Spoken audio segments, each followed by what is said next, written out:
I am ready!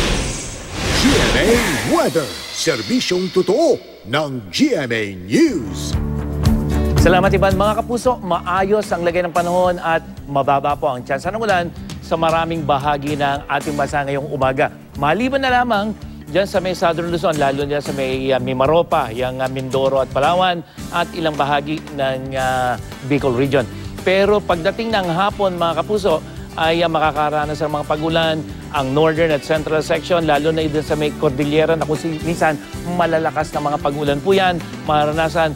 Diyan sa may Visayas, maghapon na may mga, sa hapon makakaranas ng mga pagulan, western, central, eastern section, samantalang sa Mindanao ay may mga pagulan diyan sa may Zamboanga Peninsula at diyan sa may Sulu Archipelago pagdating ng hapon, pero sa hapon po ay may mga pagulan na rin diyan sa may northern section.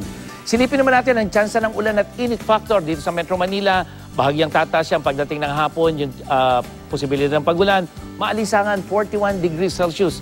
Sa Cebu, 60% ang posibilidad ng pagulan at bahagyang maalisangan sa 39 degrees Celsius. Samantalang sa Davao, mataas din ang tsansa ng ulan. Pagdating po yan ng hapon, 70%.